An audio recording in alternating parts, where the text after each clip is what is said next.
নমস্কার বন্ধুরা, আজকের গল্প অত্যাচারী রাজা ও গোপাল। সাথে থাকো আর শুনতে থাকো। আজ থেকে অনেক বছর আগের কথা। মহারাজা কৃষ্ণচন্দ্র ভয়ানক অত্যাচারী হয়ে উঠেছিলেন।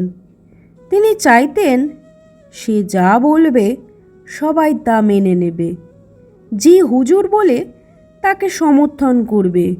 তিনি আরও চাইতেন দিনকে রাত বলবেন, রাতকে দিন বলবেন। অমনি মন্ত্রী আর পরিষদরা বলবে, ঠিক হুজুর, একদম ঠিক। তিনি আরও চাইতেন প্রজারা তার নাম শুনেই মাথা নত করবে। কিন্তু মহারাজের সব কথা সবসময় মেনে নেওয়া সম্ভব হতো না প্রজাদের। একবার মহারাজা কৃষ্ণচন্দ্র তার প্রজাদের আদেশ করলেন, শোনো প্রজাগণ, তোমাদের দ্বিগুণ খাজনা দিতে হবে।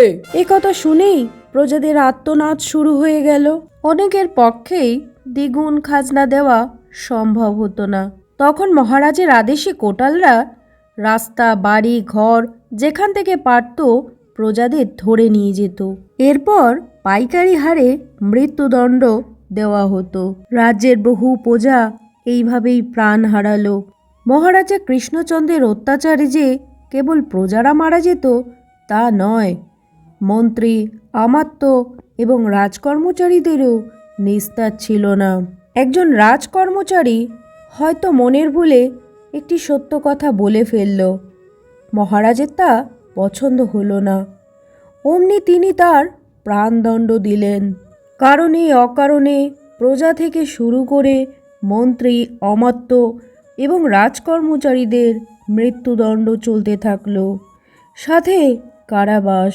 এর ফলে দরবারে মন্ত্রী, অমাত্য এবং রাজকর্মচারীদের সংখ্যা কমতে লাগলো। শেষে এমন হলো রাজদরবার অচল হয়ে পড়ল। সবচেয়ে সংকট দেখা দিল মহারাজাকে বুদ্ধি দেওয়ার। বুদ্ধিজীবী লোক কেউ রইল না।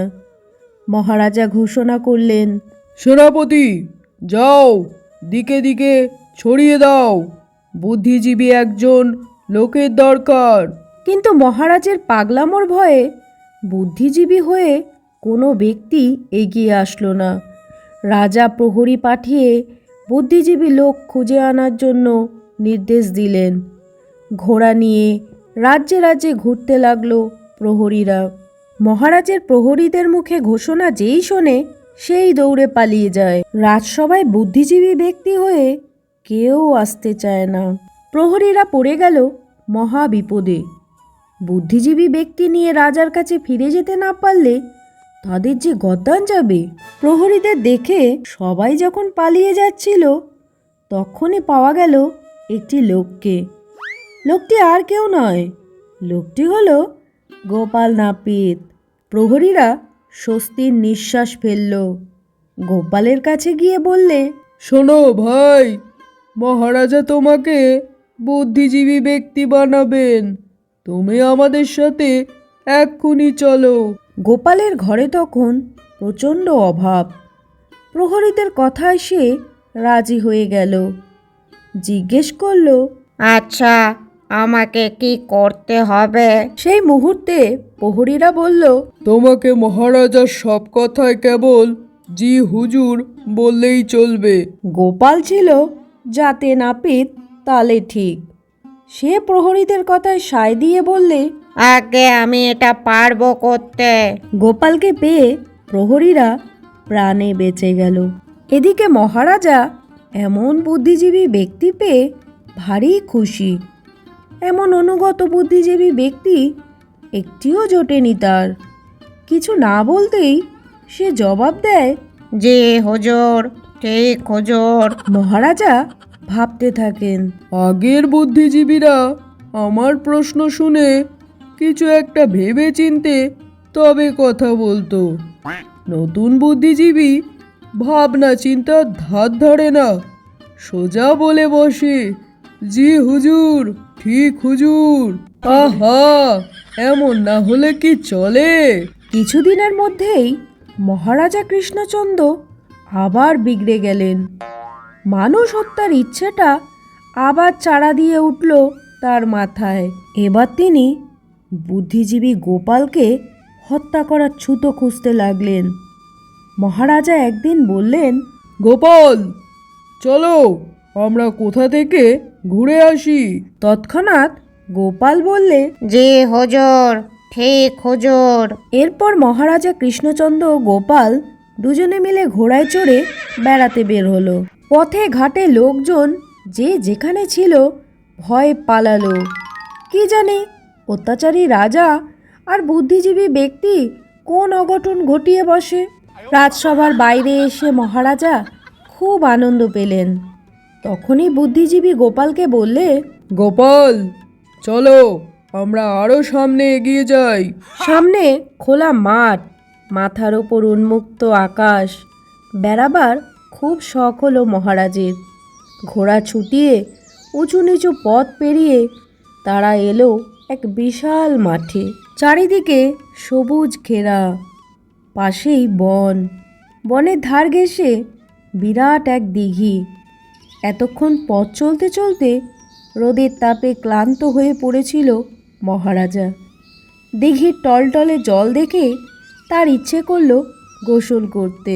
অমনি মহারাজা বুদ্ধিজীবী গোপালকে বললে, শোনো গোপাল, আমি এখন গোসল করব, তুমি জিনিসপত্র পাহারা দাও। গোপাল তখন মহারাজকে বললে, জি হুজুর, ঠিক হুজুর। এরপর মহারাজা সমস্ত পোশাক, মাথার মুকুট সব ছেড়ে নাইতে নামলেন দিঘিতে। ঠান্ডা পানিতে শরীরটা জুড়িয়ে গেল তার। আরাম পেয়ে আরও সামনে এগিয়ে গেলেন। তার খেয়ালও রইল না যে তিনি সাঁতার জানেন না। সামনে এগিয়ে যেতে যেতে গভীর পানিতে ডুবে যেতে লাগলো মহারাজা। অমনি সে চিৎকার দিয়ে বুদ্ধিজীবী গোপালকে ডাকতে লাগলে, বাঁচাও গোপাল, বাঁচাও। এদিকে গোপাল মাঠের থেকে চিৎকার করে বলতে লাগলে, জি হুজুর, ঠিক হুজুর। গোপাল একটুও নড়ল না, রাজাকে উদ্ধার করার নামও নিল না। দাঁড়িয়ে থেকে শুধুই বলতে লাগলো, জি হুজুর, ঠিক হুজুর। এদিকে মহারাজা দাপাদাপি করতে করতে গভীর পানিতে ডুবে গেল, মারা গেল কিছুক্ষণের মধ্যেই। বুদ্ধিজীবী গোপাল কি আর করে, শেষে রাজার পোশাক ও মুকুট পরল।